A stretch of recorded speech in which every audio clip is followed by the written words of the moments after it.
gone. The 45-year drought is over. The Los Angeles Kings are indeed the kings of the National Hockey League. They are the 2012 Stanley Cup champions.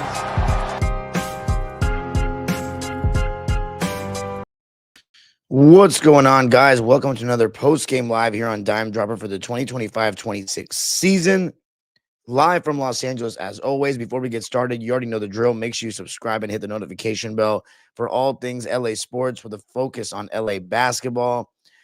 You can become a member of the channel and be entitled to members-only lives where you can join me on stage on Wednesdays and ask me any question you want. You can debate me on anything you want. And of course, if you go to Clipper games, you can skip the line at post-game interviews. So, yeah, Clippers, we got two games to talk about tonight. The Clippers Magic and, of course, the headliner, the Clippers Hornets, in which James Harden put on the greatest scoring performance in franchise history with 55 points. We're going to be talking about that. And I'll also be talking about the last Laker game I watched as well, which I already told my Laker fans that I would be trying my best to talk about as many games as I could with them. So, yeah, super chats are turned on if you want to drop $1 or a dime, if you want your comment read. And, of course, members only. You can be entitled to special giveaways, a Clipper fan giveaway and a Laker fan giveaway when I hit 25 and 50 members.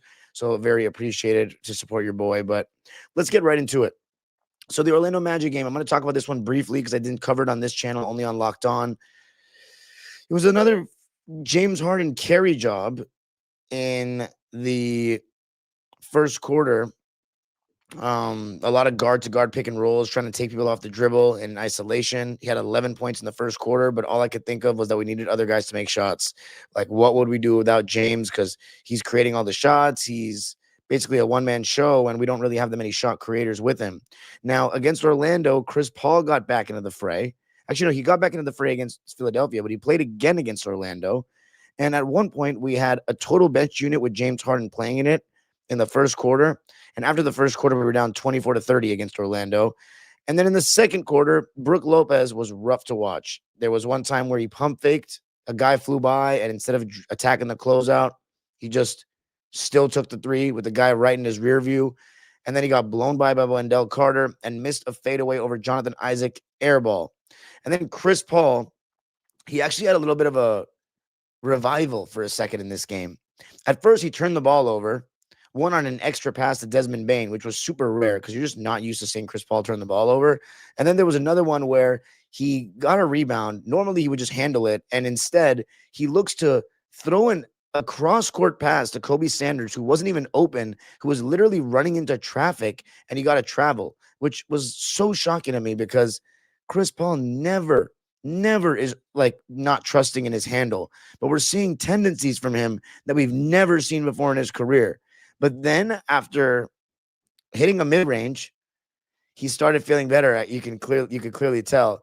He hit a little behind the back and then step back against Jonathan Isaac, but he missed the shot. But it was the quickest he had looked all season. And then he had a nice outlet to Kobe Sanders for an and one. But you started to see a little more of what Chris Paul could do. You know, it's starting to look. I'm sorry, it was a turnover that led to an N1, but started to look a little bit more confident. And we actually did okay in the non-Harden minutes. And Harden came in and started carrying again. Zoo, I did not think was good enough in this game. A lot of missed tip-ins, looking weak. And the main thing with the Orlando game was their ball pressure bothered us. You know, guys like Jalen Suggs, Anthony Black, Desmond Bane, they put a lot of pressure on our guards, and we've seen that when teams put that kind of pressure on our guards, we struggle. We turn the ball over 11 times. Even Kobe Sanders, he had his first bad game, you know, as a Clipper. A lot of struggling to bring the ball up, losing the ball. And Harden honestly let Zoo work a little bit more. He let Kobe Sanders bring the ball up a little bit more, and it just didn't work. Jalen Suggs had a buzzer-beating three at the end of the first half. He had 20 points in the half, which was his career high for any first half. We had 11 turnovers as a team. They outscored us 31-25 in the second. We were down 61-49 at the half. Remember, no Paolo Banchero in this game, no Kawhi Leonard, of course, no Derrick Jones Jr. as well in this game. Now, by the way, for the Twitter people, the live from Twitter is going to get removed at the 10-minute mark. So come over to YouTube. That's where I make my bread. YouTube, the link is on my Twitter. So come join. I'm trying to get to 14,000, 13,000. 14,000 subscribers. We're already at 13,000. So please join me. Anyway, yes, I see Night Owl Dime. Yeah, man, you already know, dude. I had to do it because we had a game tomorrow. So we already have to, we got to talk about these games right now. Every game on this has been covered this season on this channel, except for the Phoenix game that we lost in Phoenix. But again, Locked On Clippers for that. So, like, every game is still being covered by me in some capacity for the last 3 years. I thought in the third quarter, Jalen Suggs continued to be very good. Zoo got more aggressive, but he got 0 calls. And then James Harden finished the third quarter, which was the end of his game, at 31 points and 8 assists through 3. Bogey wasn't hitting shots. And then Lopez literally didn't play in the second half. It was Yannick Konen-Niederhauser who showed some good stuff in the short roll, but that was about it. And we lost that game 129-101. We got outscored 32-27 in the third, which had us down by 17 going into the fourth. And Ty Lue waved the white flag pretty easily in that game. We lost it 129-101. I thought John Collins was just bang average. 9 points on 4 for 8 shooting. Zoo had 14 and 19. So I actually thought he did a good job protecting the rim and rebounding, but 7 for 16 from the field. I know they're pushing him. I know they're getting physical, but he needs to be stronger in the post. Straight up, he needs to be stronger with the ball. He needs to finish. He's missing shots that he's always made, or at least made last year. So 14 and 19, that's whatever. Nobody outside of Harden scored 15 points. Nobody. Chris Dunn had 4 points. Kobe Sanders had 6 points and 5 turnovers, so they combined for 10. 19 if you had John Collins. 3 starters combining for 19 points, and then no bench player scores over 6. Nico played 9 minutes, didn't even play the second half. Brooke Lopez played 6 minutes, didn't even play the second half. Chris Paul actually played 23 minutes and had 4 points and 4 assists, but he also turned the ball over 4 times, and Bogey was 2 for 9. So that was that game against Orlando. At that point, 1-3 in the road trip. But then we played this game against Charlotte. And they're also going into this game, we're 4-11. So this was a good chance for us to get a win.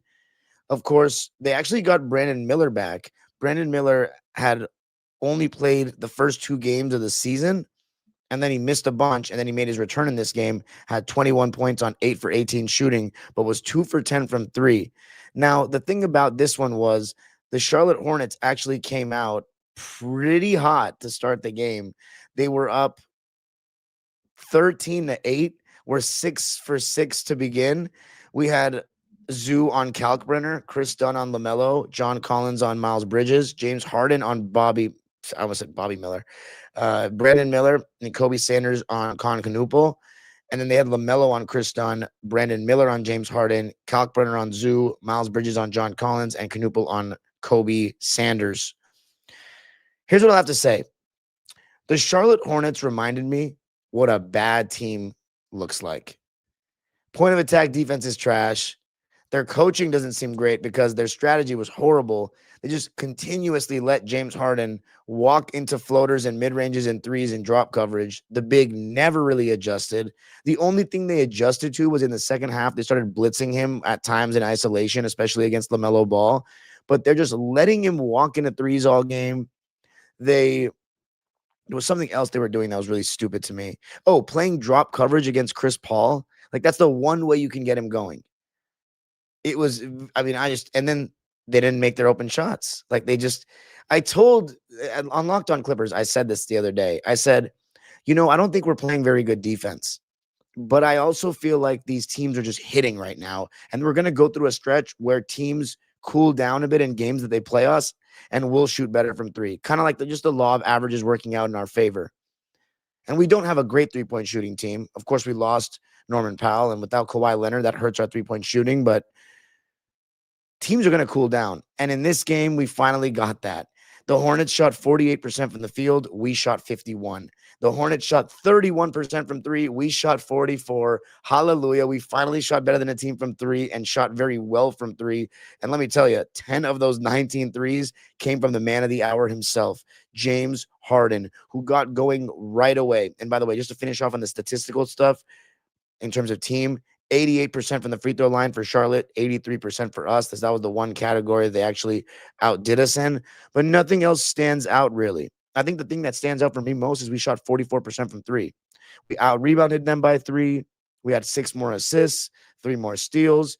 They only had 1 more turnover than us, but we were up by as many as 24. They were up by as many as 8. James Harden just got going right away and started with the Harden Zoo pick and roll. When they're in drop coverage, Harden can get whatever he wants. He turns and their point of attack defense was trash. So he's turning the corner and he's just getting into floaters, getting into threes. Zubats had some good finishes around the basket in the first quarter. And one thing that I really loved about Harden in this game was he was embracing the mid-range. I don't know why he doesn't do it more. Maybe he needs a little bit more space coming off that screen, but he should really take those shots. The mid-range, the floater, it's just going to give him a broader shot profile. And this is when I knew he was really feeling it, when he hit a step back 3 going left, because usually he hits them going right. Of course, I'm not saying he has not hit it going left, but he loves that step back going to his right. Going to his left, a little different, but when he's hitting it, he's hot. And then we got a little Chris Paul coming into the game. By the way, his last game in North Carolina, and I also want to announce that Chris Paul did come out today that CP3 is going to retire at the end of the season. So we'll take a moment after we talk about the game to talk about that for a sec. But he found James Harden in transition for 3 when he was scorching hot. That capped off a 22-4 run. That was led by the Beard himself. And then we got some Cam Christie minutes. No Jordan Miller in this game, and no Bogey, who was had a sore left hip. But we got Cam Christie, who I thought was really solid. And at one point we had Christie, Chris, Paul, Lopez, Nico, and Harden. And Harden was just going ballistic, killing LaMelo when he got him on a switch. He tied a career high in the first quarter that he had with 27 points. And all I could think of when we were up 38-30 at the end of 1 was an amazing first quarter for James Harden, 27 out of our 38 points. But like we saw in Philadelphia, well, will he run out of gas? By the way, shout out to my members. My man Tai says, stay on that side, Dime. Relax. What side, bro? The one that I don't want Harden and Kawhi on the team anymore? I'm definitely staying on that side. We need to rebuild. But James Harden's playing so well. If anything, he upped his trade value tonight. That's what I'm thinking. But anyway, Jamal Clip, thank you for being a member. I didn't even notice you were a member. Says Kawhi hasn't even done contact practice yet, so he's most likely on a minutes restriction. And they say he's playing against the Cavs at 3 o'clock on Sunday, apparently. He said it was the pregame interview before the Orlando game, and Coach Ty said he's done some workouts, but no contact yet. Anyway, so let's keep on talking about this game. By the way, for the Twitter people, the live is coming to an end. So go to YouTube. That is where we're going to be breaking this down. The link is on my Twitter. All right, shout out to the 32 people in here at 1:30 a.m. in the morning. Looking at the second quarter, we got Kobe Brown minutes instead of Bogey, so we still went 10 deep. It was an all-bench unit at one point. And I was a little bit nervous about how the offense could if the offense could stay afloat with James on the bench, given that our only real shot creator was Chris Paul. And we actually did a pretty good job defending. But I also have to say, we did a pretty good job defending, but the Hornets aren't good. So it was nice to see that we looked better than a team for the first time in a minute. And maybe we had an easier schedule to start, but the Hornets are one of the worst teams we've played so far. So it was nice to see that we just looked better than a team. The Hornets, it feels like they're forever rebuilding. Forever rebuilding. But they went on a 3-minute scoring drought. CP3 did a pretty good job orchestrating the offense in the meantime when Harden was out. Then when Harden came in, he actually cut. We had a James Harden cut in this game. That's how good of a mood he was in. I mean, it was pretty incredible to watch. And I thought he was a lot more deliberate with his decision-making, a lot quicker with his decision-making. I really have no complaints in this game from James Harden. I mean, he was virtuoso. So even sometimes, even when he balls out, I'm just it was still too much dribbling. I hated the approach. I thought he was flawless in this game offensively, truly flawless. His 3-ball was on another planet. He was just scorching hot, and he was super aggressive, and he was getting downhill, and they looked like they had no answer for him at all. I thought, on a side note, it wasn't just James Harden. We got some really good performances from other guys. I thought Chris Dunn and Ivica Zubac had some great moments throughout the game, linking up kind of around the interior. Chris Dunn had moments where he drive baseline or he just sees Zubac flashing middle. There were times where Zubac found Chris Dunn in the dunker spot when he caught the ball, and just they did a really good job playing off each other. So that was really nice to see Chris Dunn kind of make an effort to try to get Ivica Zubac the ball in favorable areas. And Chris Dunn also making an effort to make the pass easier for Ivica Zubac as well, because we've talked about that in the members only live when we broke down Zoo's post ups. We looked at, how we can do a better job of helping Zoo when he's getting double teamed to make the pass easier for him. And I thought Chris Dunn was one of those guys that was flashing towards the ball and doing a good job of becoming available. So really good stuff there from Chris Dunn. We went a little bit cold to end the half. Hornets cut it down to 5, but James Harden had 35 points in the first half, 9 for 17 from 3 as a team at the time for us. 6 of those came from James, the most points by any player so far this season and a half of basketball. And we were up 62-57 at the break. The Hornets actually outscored us 27-24 in the second quarter. Jamal Clip 4 says Harden's been moving quicker every game. Low key worried about when it's going to slow down, but hopefully Kawhi is here by then. That's absolutely a fact. But I don't know, Jamal Clip 4. You still all in on this team? Anyway, so second half, same thing. Can Harden keep it up? Does he have the legs? Will we get some assistance for him as well? I thought we did a pretty good job after being up by only 2 at one point in that third quarter, 74-72. We did a good job of kind of blowing the game open. Started with John Collins getting an and one on an offensive rebound, and then they doubled him in the post. I have no idea why they did that. Doubled him in the post. He made a good pass to Chris Dunn, which led to a nice pass to Zoo. So a little hockey assist from John Collins there. And then we started to see James Harden get blitzed and doubled at the top of the key. And that was really opening things up for everybody else. He was doing a really good job of getting rid of the ball. Chris Dunn and Kobe Sanders were attacking 4-on-3 situations and looking decisive.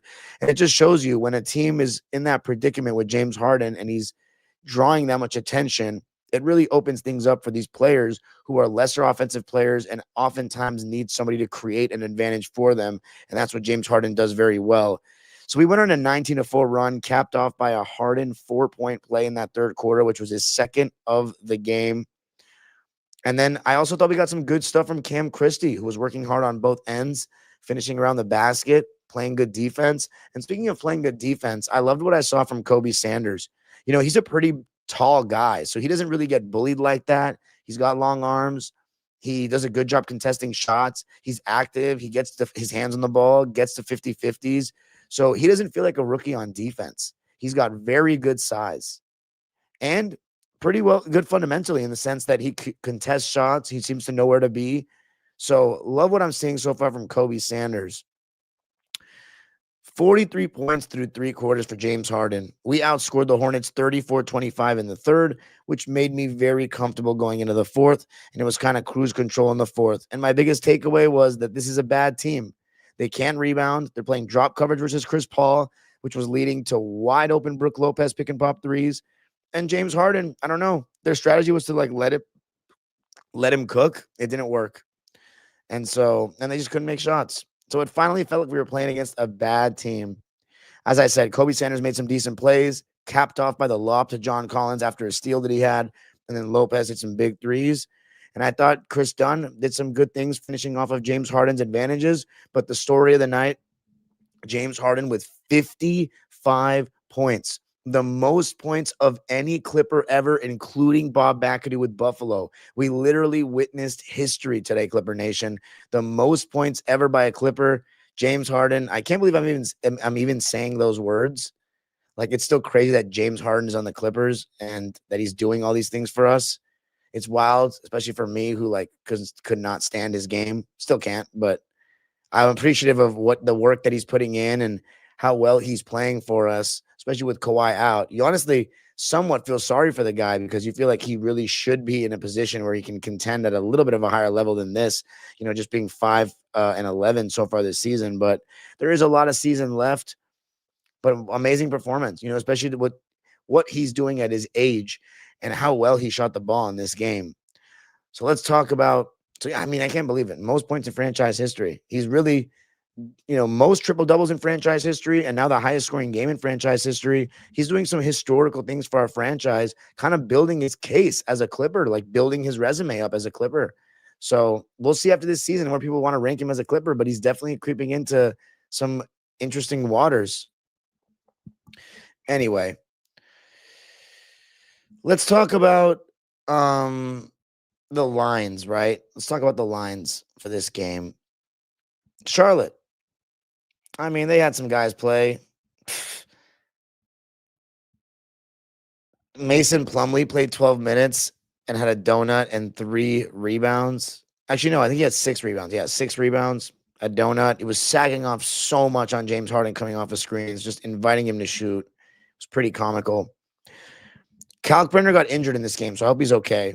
2 points, 2 rebounds, 1 assist in 11 minutes. Same went for Pat Connaughton, who only played 6 minutes. Liam McNeely played 18 minutes. He had 3 points, 6 boards, 1 assist, and a turnover on 1 for 4 shooting and 1 for 2 from 3. Musa, our good old friend Musa, former Clipper, 6 points, 7 boards, 1 assist. Looking good out there, especially on the glass, which we knew he was always good at. Shot 2 for 4 from the field and 2 for 4 from the free throw line. Zion James had 3 points, 2 boards, 3 dimes, 1 steal, 1 turnover on 1 for 2 shooting, and both those shots were threes. Colin Sexton, he actually was the brightest spot for the Hornets off the bench. He had 18 points, 3 boards, 4 dimes, and 2 turnovers on 7 for 13 shooting and made all 4 of his free throws.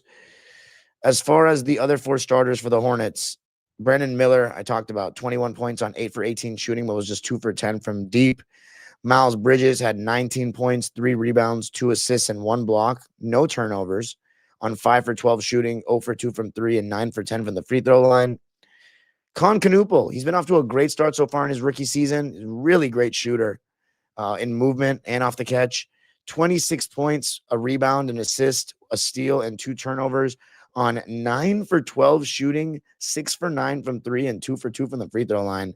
Then LaMelo Ball, 18 points, 4 boards, 7 assists, 3 turnovers on 7 for 14 shooting, 1 for 7 from deep, and 3 for 3 from the free throw line. And then you got the good guys. Starting with, Yannick didn't score. Jamil Telford didn't score. Kobe Brown didn't score. So I'm just talking about the rotation guys in this one. Let's begin with Brook Lopez. He had 11 points, 1 rebound. That's one thing I'll say about him. He just doesn't box out. He does not go for rebounds. 11 points, 1 board, 1 assist, 1 block, no turnovers on 4 for 10 shooting and 3 for 7 from deep. I think a pretty solid Brook Lopez game overall. Had some decent moments protecting the rim. Was a +7 in his minutes. The whole thing with Lopez is I think he's going to be able to play well against bad teams. I just think against good teams, he'll get exposed. But I still think that's better than Mo Bamba. Like, I'm still not ready to say he's worse than Mo Bamba. But anyway, Jamal Clip 4 says, we not winning a chip with this roster, LOL, but Harden has kept us entertained. Maybe keep you entertained. I'm not entertained by 5 and 11.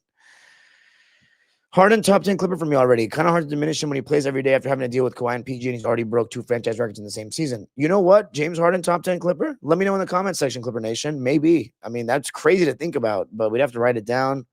He's only been in the team. This is only his 3rd year. So 3 years is not much, but what he's done in those 3 years is impressive, and he's definitely playing at as high of a level as,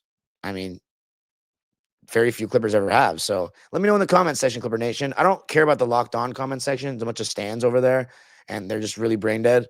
But on my Dime Dropper comment section, where there's a lot smarter fans that are less emotional and know what I'm talking about and know how I am, let me know what you think in the comments. James Harden, top 10 Clipper already? Anyway, so Brook Lopez, pretty solid game. Then you have Nico Batum, who shot well, and it was really good to see after he was hearing the boo birds from the Hornets crowd. 9 points, 3 boards, 2 steals, no turnovers on 3 for 4 shooting, and all his shots were threes. So how about that? 20 points out of Lopez and Batum with 0 turnovers. You will absolutely take that. And then you have Cam Christie, who had 8 points, didn't shoot super well, 2 for 8 from the field, and 0 for 4 from 3. Made all 4 of his free throws. But how about 9 boards for Cam Christie? 9 boards, almost a double-double, 8 points, 9 rebounds, 1 steal. Did turn the ball over 3 times, though, which was more than anybody else on the bench combined. So Got to take better care of the ball, but again, young player. He was a +7 in his minutes. And then the reserve who got the most minutes without Bogey was Chris Paul. And I thought he had a really solid game, and he's starting to show that maybe there is still a spot in the rotation for him, and he can hopefully give us the production that we hoped we would get before the season, because it'll really make life easier for James Harden. And in this game, it kind of did. 3 points, 4 boards, 8 assists. 1 turnover. That's the Chris Paul assist to turnover ratio that we're used to seeing. 8-1, 1 for 5 from the field and 1 for 3 from deep. So he didn't shoot well, but I thought he played well. And then the starters. John Collins. Again, not a 30-minute game, but we didn't need that from him. Thought he was good in the second half, just didn't make the 3 ball. 10 points, 7 boards, 1 steal, no turnovers. And that's been a huge point of emphasis with John. Can he take care of the ball? And he did a much better job in this game, not turning it over once. He shot 4 for 10 from the field, 1 for 4 from 3, and 1 for 1 from the free throw line. So not the best shooting game, but I still liked what he did out there. And then Chris Dunn. 6 points, 2 boards, 6 dimes, 1 steal, no turnovers. Remember, we lead the league in turnovers, so keeping that number down is very important. So Chris Dunn, I thought he was really good. A lot of those assists came to Zubats. And then Kobe Sanders, 11 points, 1 rebound, 2 assists, 1 steal, and how about no turnovers after a 5-turnover game? Love that from Kobe Sanders. 3 for 7 from the field, 1 for 4 from 3, and made all 4 of his free throws. The guy's been awesome for us and really gives me hope for the future. Zoo, solid game from Zoo. Now, here's my thing with that. He's playing against some bad centers, but it's okay. We'll take it. Well, anything to get his confidence up and maybe hopefully get him playing like the Zubats of old. He's starting to look a little better. 18 points, 9 rebounds. How about 6 assists? 1 block and just 1 turnover on 75% shooting, 9 for 12. That is a much better showing from Zoo. He was a +17. And then we end it with James Harden, 55 points, a franchise record, 3 rebounds, 7 dimes, 1 steal and just 2 turnovers. Considering how much he had the ball, for him to only turn the ball over twice is great. 17 for 26 from the field, an amazing 10 for 16 from 3, and 11 for 14 from the free throw line. A virtuoso performance by James. Now, here's what I'm going to say before we move on. James Harden's playing amazing right now. Kawhi Leonard is allegedly on the way back on Sunday. Is this the time to trade James because his value is high? Like, somebody he could really help a team. But here's the thing. If just being logical, the Clippers are probably going to just wait for Kawhi to come back, hope that he can finally help James, and then we can sneak back into the play-in spots and then go from there. And hope for, a big run, because we only are 16 games into the season. We got a lot of time. But I don't know. It's just tempting because his trade value is high and we lack assets, and we know that this era is not going to really lead into anything. I don't know. James Harden is playing really good basketball right now. I wonder what a team would give up for him. Like, I would pay to know. But logically speaking, I think we're not going to do anything and just wait for Kawhi to come back and see if we can make a run at losing in the first round again. But that's all I'm saying. I mean, Harden's playing great, but it's just he doesn't need to be doing this at this stage of his career, quite frankly. But it's definitely creating some great moments for his fans. Now, let's see some comments. Sabonis fuck no, says Jamal Clip 4. When someone said I'll trade Zubats for Sabonis, I don't really know about that. He also says Kawhi easily because of his playoff performance in 2021. # fuck Joe Ingles. Anyway, my last thing I wanted to say was Chris Paul. Today he announced that he's going to retire. It was interesting because I feel like we've all been anticipating this, and we all knew this was kind of his last year. And then seeing how he doesn't look very good on the basketball court anymore just made us even more clear about that it's his last year. But just seeing the post today that Chris Paul is going to retire, man, I don't know. It made me feel a certain way. Like, I can't believe, for one, that Chris Paul has played 21 years in the NBA. Like, especially after all the injuries that he had, going through the arthroscopic knee surgery in 2010, then all the hand and wrist injuries and hamstring injuries he had for us. Like, he's really about to retire. That shit is crazy, man. I'm just happy it's with us, Feel good story, happy ending, where he belongs, but it's gonna be emotional. I mean, Chris Paul is my first season watching basketball was his first season, so he's made such a big impact on my life and in our franchise. So I don't know. That will be emotional for sure. But gotta enjoy every single game we get to see him, even if he's not playing well. Just seeing him in that Clipper uniform, I think, is special. But all right, Clipper Nation, here's what I got before I end tonight. It's actually no, I'm done with the Clippers tonight. So we got a game against Cleveland tomorrow. I'll be live after that. Got an AAU tournament though, so I definitely won't be watching live. Will have to be later at night, but I will be live to talk about the game. I still got to do Locked On Clippers somehow about this game. So I don't know. I might have to do this right now. I got a game tomorrow at 8:50 in the morning. So I have to wake up at 7:30 and it's 1:46. But anyway, I wanted to talk about this. I promised Laker fans that I would watch as many other games as I could, which is always part of my programming with Dime Dropper, covering all things LA Pro basketball. But I've been so behind, I've been so busy that I've just been watching as many Laker games as I can from the beginning and just giving commentary on them. And I said, if I'm not caught up by game 20, then I'll just go right to game 20. But man, the one I watched recently was the one where Austin Reeves made that game winner against Minnesota. They didn't have Ant. The Wolves didn't have Ant, and the Lakers didn't have Luka or LeBron. But my goodness, like I have not been keeping up with too much of what's been going on with the Lakers the last 2 weeks. But Austin Reeves in the first 5 games of the season, I've never seen anything like that from him. He's going ballistic. And I thought Aiden played really well too again. Like after that first game against the Warriors, he really stepped it up. So some really good stuff from the Lakers. And the fact that they went into Minnesota, even though if they don't have Ant, to get a win like that, it was big. Dalton Connect had some good buckets. Rui Hachimura was hitting shots. Jake LaRavia was playing amazing in this game. Absolutely amazing. He had like 14 points in the third quarter.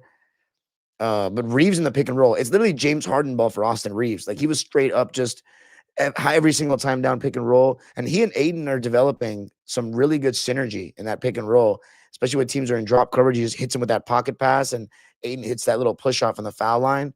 But LaRavia, I thought he really impressed me in this game. Lakers only went 9 deep, and Bronny played 5 minutes. This was their 5th game of the season, by the way. And Jackson Hayes came back. That helped him out a little bit. But Connect had 15 off the bench to lead the way. Rui had 17 points on 50% shooting, 7 for 14. Ayton had 17 and 10 to go along with 3 assists against Gobert on 8 for 11 shooting, even hit a turnaround over him. And then Jake LaRavia had 27 points and 8 rebounds to go along with 2 assists, steal and a block on 10 for 11 shooting and 5 for 6 from 3. Couldn't believe what I was seeing. He was attacking closeouts. He was knocking down the open shot, and it was almost all coming from Austin Reeves, but you needed some extra help. That was the whole thing. Without Marcus Smart, without Gabe Vincent, LeBron, Luka, will you get the help from other guys if you're Austin Reeves? And he did in this game. And then he ended it with 28 points, 16 assists. Crazy stat line, even though he didn't shoot well. 9 for 24, 3 for 11 from 3. He countered Jaden McDaniels' 30-point game and Julius Randle's 33-point game to get the win on a game winner at the buzzer. And what a crazy shot that was. One leg off the right foot. Was wild, man. Wild. Austin Reeves, these first 5 games of the season, looking ridiculous.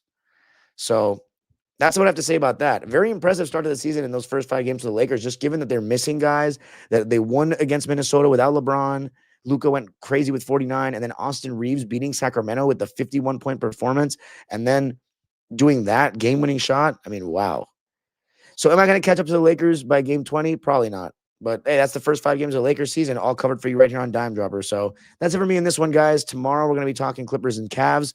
Hopefully we get Kawhi Leonard back, according to the reports. And I got to do Locked On Clippers. But Laker fans, let me know if you appreciate me even putting in the time to talk about you guys. I'm sorry that I've been behind. It's just so hard to cover 2 teams with the heavy, like the schedule that I have now, running a business. We got stuff to do for AAU all the time, games on the weekends, which make it tough. And then, of course, I have my school seasons right now, my 7th and 8th grade teams. And so I put a lot of time into that. But again, every Wednesday, I let people come on stage. That's my new thing. Every Wednesday, you can ask me whatever you want. And again, there's going to be a giveaway at 25 and 50 members for Laker and Clipper fans, a separate giveaway. So if you're a Laker fan, you probably have higher odds to win the item because there's more Clipper fans that are members. So you have a chance to win something special. I really got something good for you guys, Laker Nation. I really did. But let's take a look before we end this, how many members I got right now. And also, if you just want to support your boy, any donation is appreciated, man. We definitely do not get paid enough for this. Trying to cover every single game of every Clippers season for the last 6 years. We damn near have all of them. Let's take a look. Memberships. Let's see who's a member. We got 1, 2, 3, 4, 5, 6, 7, 8, 9. 9 members. Hey, we'll take that. Who was the guy that was messaging right now in the chat that said it was a member? Jamal? Was it Jamal? Yeah, Jamal Clip 4. Appreciate that. But anyway, so 9 members. We need to get up to 25. How do I know if someone's a Laker or a Clipper fan? Yeah, I can tell from their comments, and some of them have been a fan for a while. So we can differentiate that in the comment section of the members-only videos. And by the way, if you're a member, you can also see my post-game recaps for last year's postseason because I never released them, so I'm still releasing them.